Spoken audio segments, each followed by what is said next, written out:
Oke, halo teman-teman, kembali lagi di channel Tech Design. Nah, di video ini adalah video lanjutan dari video sebelumnya, yakni cara menginstal ulang Windows. Yang kemarin videonya itu membuat bootable dengan Rufus dan juga flash disk ya. Sekarang kita akan membuat tutorial cara menginstal ulangnya ya. Oke, sebelumnya kita colokkan dulu flash disk yang akan kita gunakan sebagai media install ulangnya ke komputer target ya.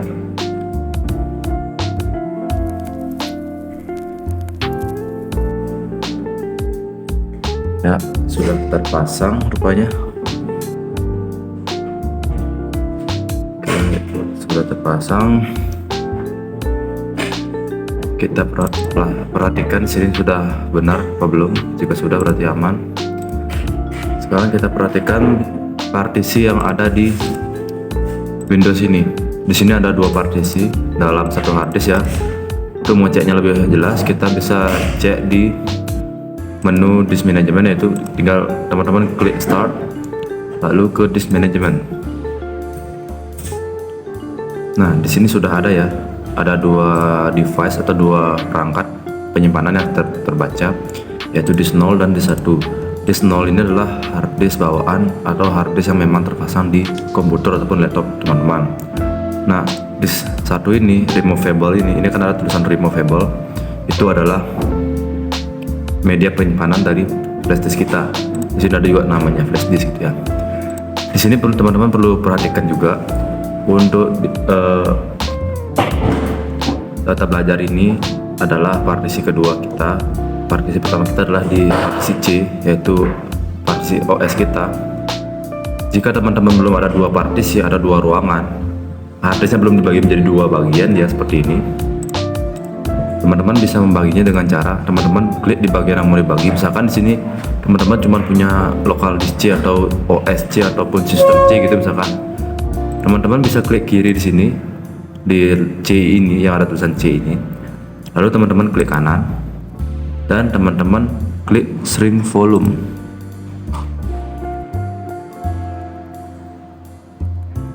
Nah, jika sudah, nanti akan muncul jendela baru seperti ini ya. Teman-teman bisa buka kalkulator ya, kalkulator di Windowsnya. Kalkulator ini dia. Nah, teman-teman perlu ketahui di sini sistem Windows itu membaca satuan biner bukan desimal. Jika satuan desimal itu 1 GB sama dengan 1000 MB. Sedangkan untuk satuan biner 1 GB itu 1024 MB. Jadi kita perlu mengkalikan 1024 MB itu dengan jumlah size yang akan kita buat. Misalkan kita akan membuat 100 GB, berarti 1024 kali 100 ya. Teman-teman tinggal dilihat di sini ada tulisannya 100 2400. Oke, teman-teman bisa minimize di sini. Teman-teman klik 100. Teman-teman hapus di sini ya, di bagian enter the amount of space to shrink in MB. Teman-teman ketik 102.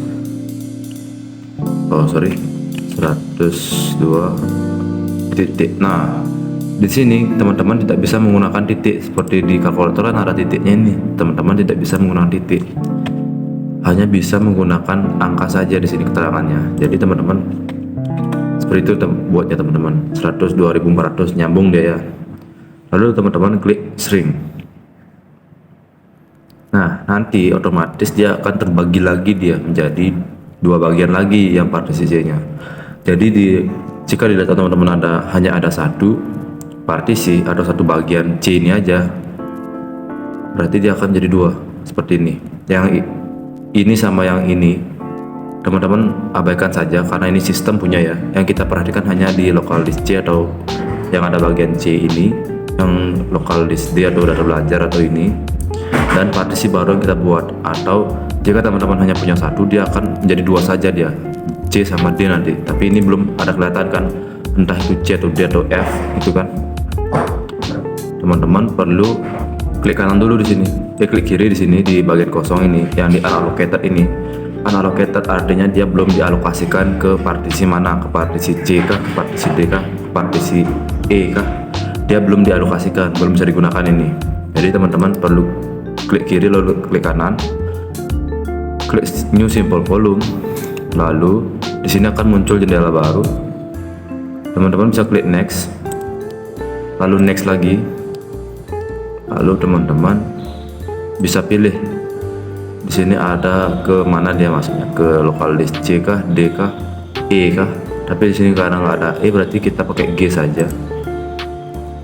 Dan next. Nah di sini teman-teman perlu perhatikan di volume label ini. Di volume label ini teman-teman berikan nama, berikan label gitu, biar tidak lupa saat instalasi nanti, biar tidak salah hapus ya untuk partisinya. Nah, karena nanti ada partisi yang dihapus nanti atau di format.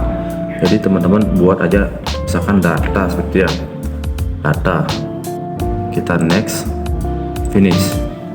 Oke, kita tunggu sampai formatting selesai, nanti dia akan ada muncul notifikasi seperti ini. Kita close saja notifikasinya. Ini sudah bisa digunakan ini. Jika sudah seperti ini, berarti dia local disk C ini adalah untuk media penyimpanan sistem OS nya. Local disk D ini adalah yang sudah saya buat sebelumnya. Local disk G data ini adalah yang barusan kita buat. Jadi nanti kalau teman-teman baru buat dua partisi kayak saya ini, dia hanya ada dua sesuai dengan jumlah yang telah kita bagi. Kalau misalkan kita membaginya 100 GB berarti nanti kelihatannya 100 GB di sini. Teman-teman juga bisa cek di di file manager atau di file explorer ya. Di sini akan nambah dia local disk G data D gitu ya. Kalau local disk C ini untuk sistem Windows, local disk G atau local disk D kalau nanti di teman-teman ya. Kalau nanti di teman-teman tuh buatnya gini antara local disk D atau local disk F gitu dia biasanya dia. Oke, data itu ya. Nanti teman-teman, apa sih gunanya teman-teman membuat partisi ini? Itu sebagai tempat kita untuk melakukan backup gitu ya. Nah, cara backupnya teman-teman tinggal perhatikan di sini. Di bagian kiri ini nanti ada tampilan seperti ini. Teman-teman perlu perhatikan di sini. 1, 2, 3, 4, 5, 6, 7. Ada 7 yang perlu teman-teman perhatikan, yaitu folder 3D object, desktop, dokumen, download, music, picture, videos. Nah, di 7 folder ini biasanya terdapat data-data dari pengguna atau data-data dari usernya.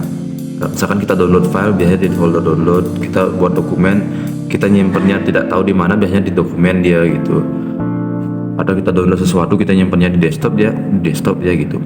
Nah, jika teman-teman nyimpen filenya di 7 folder tersebut, dia biasanya tersimpannya itu di local disk C, di partisi sistemnya dia tersimpan dia. Jadi ketika teman-teman nanti mau install ulang, dia akan terhapus juga. Jadi teman-teman perlu membuat partisi lain yang nantinya dijadikan sebagai media penyimpanan sementara untuk nanti, atau bahkan permanen juga bisa di sini disimpan, lebih aman dia gitu ya. Ketika ada permasalahan dengan Windows-nya tidak hilang data kita gitu ya. Oke, kita anggap data belajar ini tidak ada ya teman-teman ya. Kita anggap punya local disk C dan local disk G ini aja, yang data ini aja, OS sama data ya gitu ya. Jadi kita akan membuat backupnya dengan cara klik sini, buka ini datanya, lalu kita bisa close yang ini. Nah ini kita tarik ke sini sampai dia muncul seperti putih-putih gitu dia. Nanti akan muncul seperti ini. Kita close saja. Nah ini dia ya. Kita buka lagi dengan cara klik kanan di salah satu folder tadi, misalkan di 3D object ini, kita klik kanan lalu open in new window. Kita tarik lagi ke sini ke sebelah kiri. Nanti dia seperti ini dia. Ini memudahkan kita ketika melakukan backup ya. Dengan menggunakan dua jendela sini, dua window seperti ini. Lalu kita klik 3D object, karena tidak ada objek berarti tidak ada file, berarti aman. Desktopnya juga tidak ada, cuma ada shortcut. Dokumen tidak ada, download tidak ada, music tidak ada. Nah di sini tidak ada juga. Ini wajar tidak ada ya teman-teman, karena saya sudah sempat install ulang gitu ya, masih kosong ini ya. Oke, sebagai contoh kita copy folder ini ya, kita copy folder ini aja, contoh aja ini ya. Oke, sebelum kita backup, kita buat dulu folder sini. Misalkan tadi kita dapat filenya itu dari folder picture ya, di sini ya, folder picture ini kita buat namanya picture juga di sini, kita samakan. Itu gunanya biar nanti ketika kita melakukan restore atau mengembalikan data, kita tidak bingung di mana sih kita dapat datanya ini gitu ya. Kita select keduanya dengan cara drag seperti ini, atau teman-teman bisa klik Ctrl A, Ctrl A gitu ya. Lalu teman-teman klik Ctrl C untuk copy atau Ctrl C seperti biasa. Lalu kita paste di sini di folder pictures itu yang tempat yang buat tadi. Jadi nanti teman-teman jika sudah membuat backup, nanti seperti ini contohnya ya, data belajar. Di sini ada backup yang sudah saya buat. Ini dia ya, seperti itu.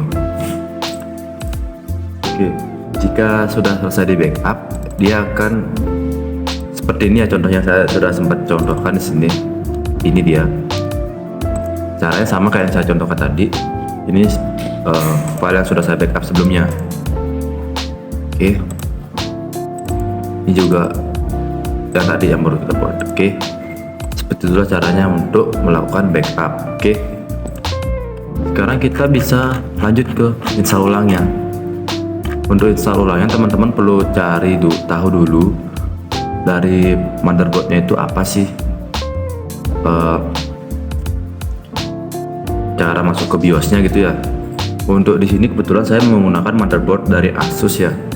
Motherboard Asus itu biasanya dia tombolnya F2 atau Del gitu ya kalau nggak salah ya.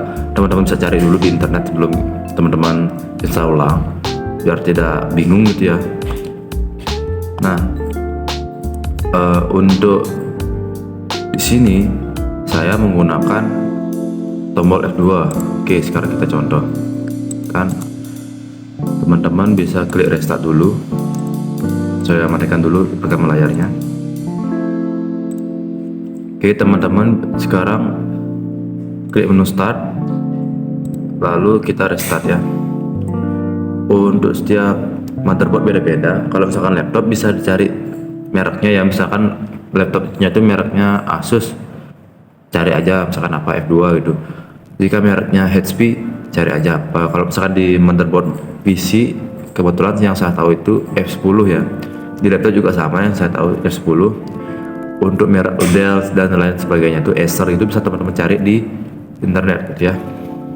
Oke, teman-teman bisa klik restart. Nah, kita tunggu proses restartnya sampai selesai, bukan sampai dia hidup kembali gitu ya.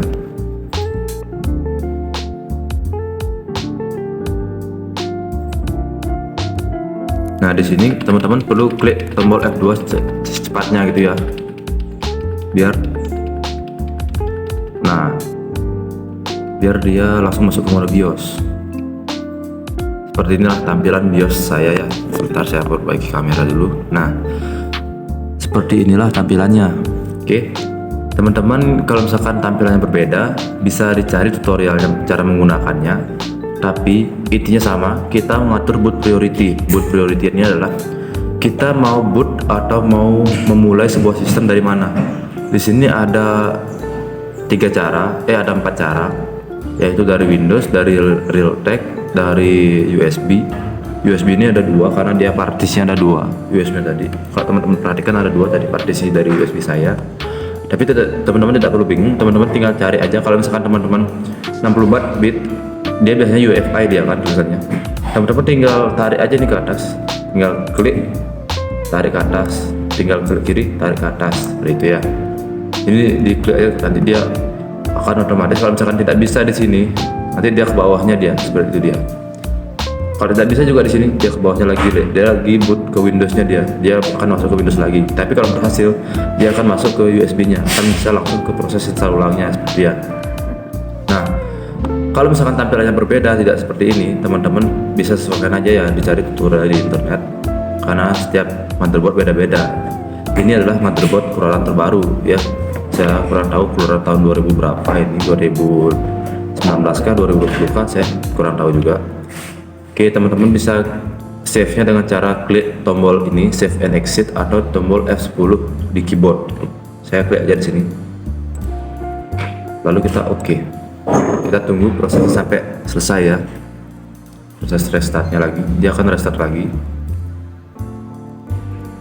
Sebelum itu teman-teman perlu cabut dulu ya, sebelum install ulang teman-teman perlu cabut dulu untuk kabel LAN-nya atau internet yang teman-teman miliki. Oke.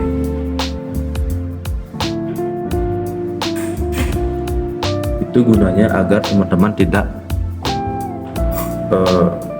kesusahan ketika nanti teman-teman menginstal ulang Windows, karena nanti kalau misalkan tersambung ke internet melalui LAN ataupun wireless, nanti dia itu diminta untuk masuk ke mana namanya, ke akun Microsoft, dan banyak lagi, dia itu lama sekali prosesnya itu.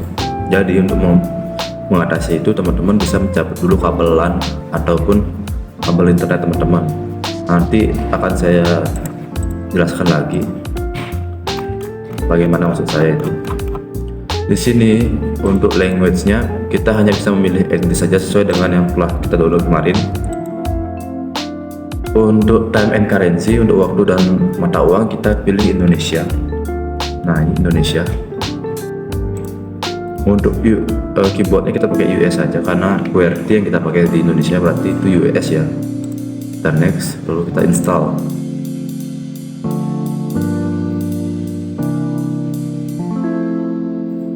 Nah, jika muncul keterangan seperti ini,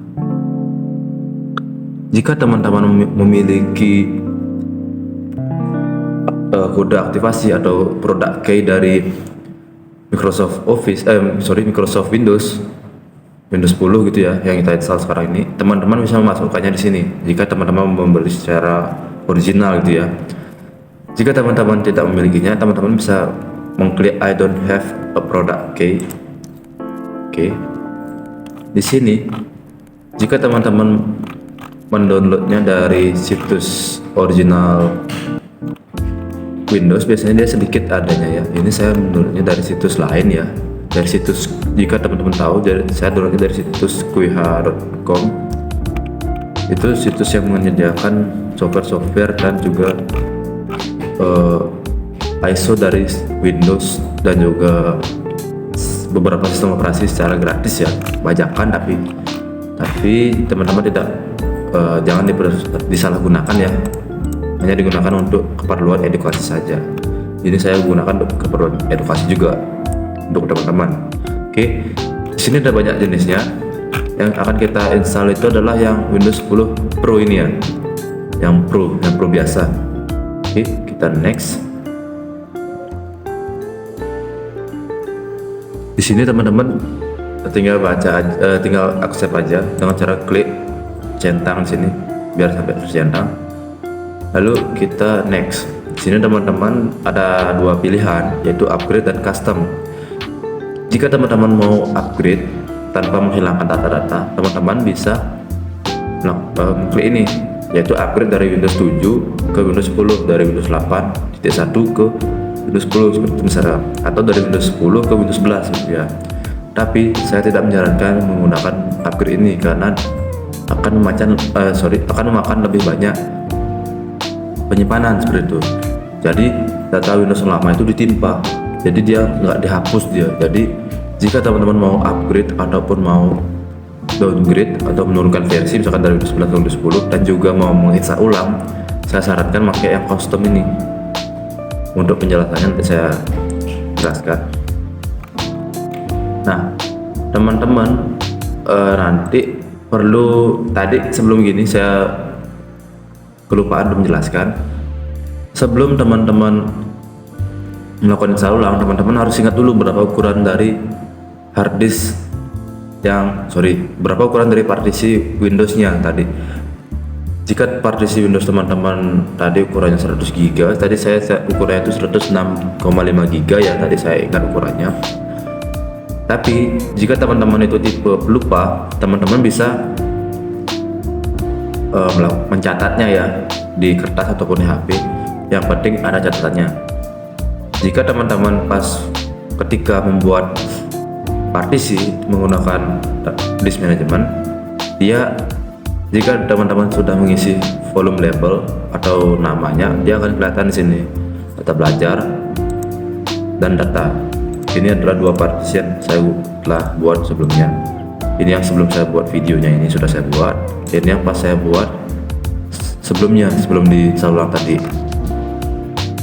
Jadi teman-teman perlu perhatikan ya yang sini, karena jika teman-teman salah install ulang, salah format atau salah hapus, nanti bukannya Windowsnya yang terhapus, tapi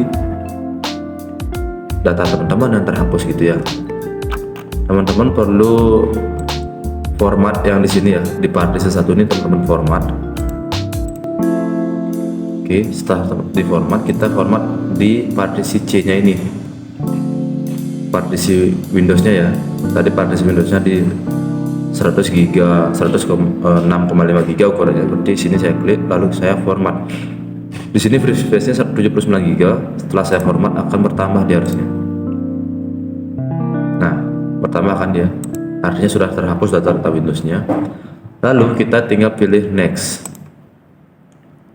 Dia akan menginstal di partisi Windows sebelumnya yang sudah terformat, yaitu di partisi Windows yang 106,5 GB itu ya. Kita tunggu prosesnya sampai selesai. Ini biasanya jika prosesor baru, dia akan cepat proses install ulangnya. Jika komputernya atau laptopnya versi lebih lawas, lebih lama, dia itu lebih lama proses install ulangnya gitu ya. Jadi kita tunggu saja.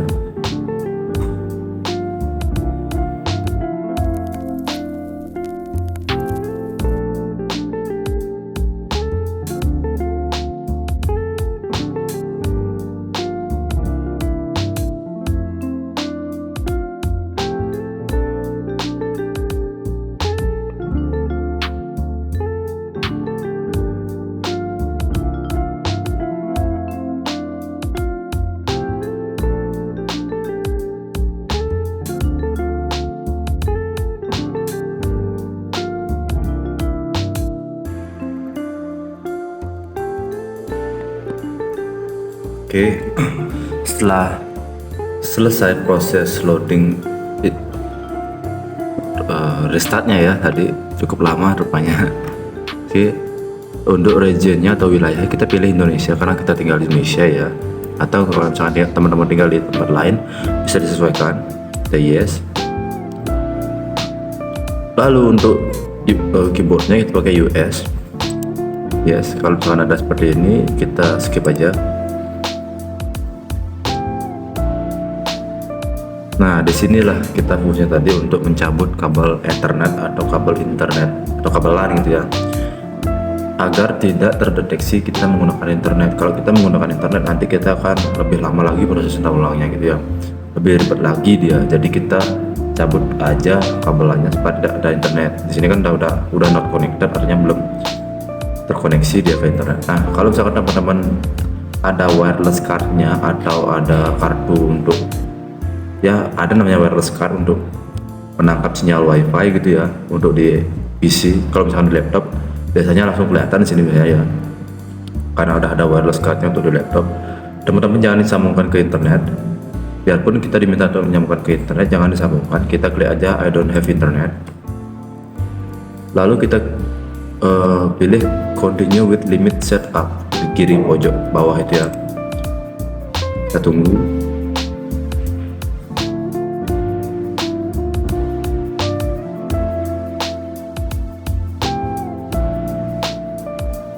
Nah, jika teman-teman tanpa menggunakan internet, dia akan muncul lagi seperti ini, tapi kita tidak usah khawatir. Kita klik aja lagi I don't have internet, lalu kita klik continue with limit setup lagi. Nah, di sini kita buat aja namanya bebas ya, kita buatnya namanya PC gitu ya, PC gitu aja. Ini bisa disesuaikan dengan usernya yang punya ya. Lalu kita next. Untuk password teman-teman bisa buat password atau tidak, saya tidak membuat password, kita next saja. Lalu kita tunggu prosesnya sampai selesai, lalu kita klik accept. tunggu aja ini.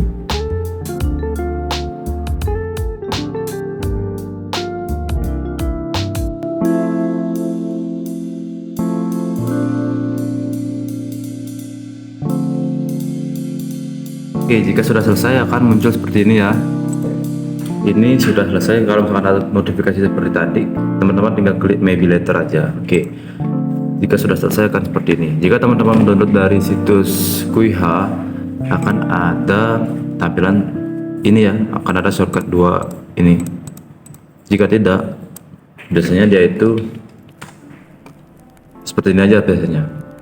Oke, sekian tutorial kali ini. Untuk tutorial install softwarenya akan saya share pada video berikutnya ya.